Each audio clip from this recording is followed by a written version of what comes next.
नमस्कार दोस्तों, आप सभी का स्वागत है हमारे YouTube चैनल आस्था ज्ञान में। दोस्तों, आज हम आपको बताएंगे कैलाश पर्वत के कुछ ऐसे रहस्यमय चीज़ों के बारे में जिसको जानने से आप तो हैरान हो ही जाएंगे, यहाँ तक कि नासा भी हैरान है। दोस्तों, भगवान शंकर के निवास स्थान कैलाश पर्वत के पास स्थित है कैलाश मानसरोवर। यह अद्भुत स्थान रहस्यों से भरा हुआ है। विष्णु पुराण, स्कंद पुराण, मत्स्य पुराण आदि में कैलाश खंड नाम से अलग ही अध्याय हैं जहाँ की महिमा का गुणगान किया जाता है। दोस्तों, पौराणिक मान्यताओं के अनुसार इसी के पास कुबेर की नगरी है।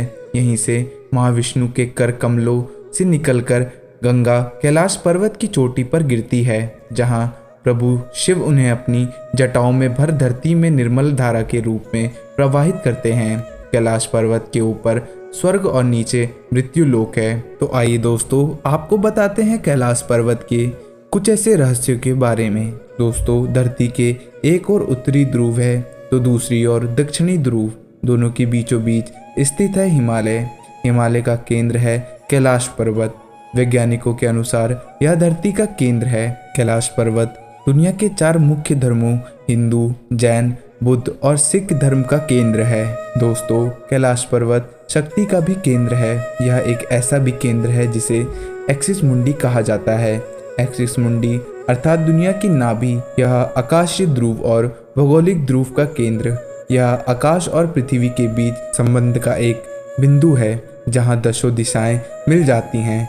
रशिया के वैज्ञानिकों के अनुसार एक्सिस मुंडी वह स्थान है जहां अलौकिक शक्ति का प्रवाह होता है और आप उन शक्तियों के साथ संपर्क भी कर सकते हैं। दोस्तों, कैलाश पर्वत एक विशालकाय पिरामिड है जो 100 छोटे पिरामिडों का केंद्र है।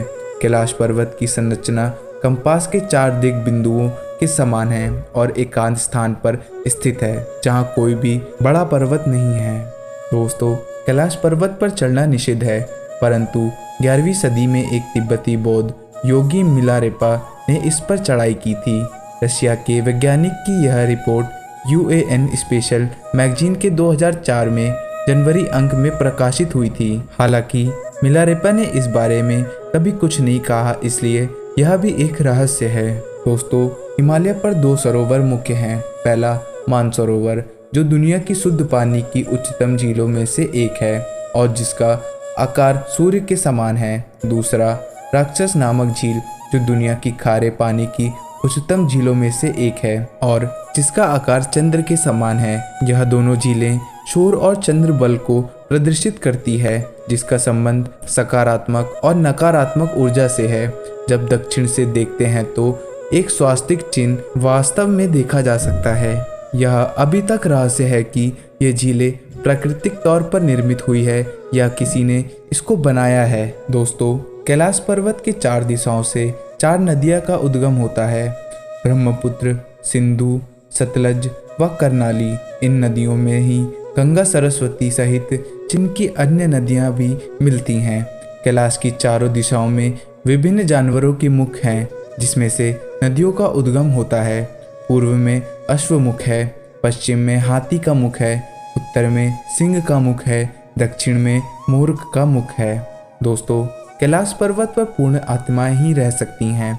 कैलाश पर्वत और उसके आसपास के वातावरण पर अध्ययन कर चुके रशिया के वैज्ञानिकों ने जब तिब्बत के मंदिरों में धर्मगुरुओं से मुलाकात की तो उन्होंने बताया कि कैलाश पर्वत के चारों ओर एक अलौकिक शक्ति का प्रवाह है, जिसमें तपस्वी आज भी आध्यात्मिक गुरुओं के साथ टेलीपैथिक संपर्क करते हैं। दोस्तों, हिमालय वासियों का कहना है कि हिमालय पर यति मानव रहते हैं।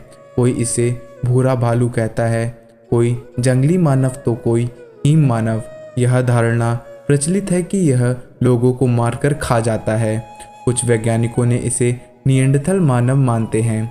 विश्व भर में करीब 30 से ज़्यादा वैज्ञानिकों ने दावा किया है कि हिमालय के बर्फीले इलाकों में हिम मानव मौजूद हैं। दोस्तों, यदि आप कैलाश पर्वत या मानसरोवर के जिले के क्षेत्र में जाएंगे तो आपको निरंतर एक आवाज़ सुनाई देगी, जैसे कि कहीं आसपास एरोप्लेन उड़ रहा हो।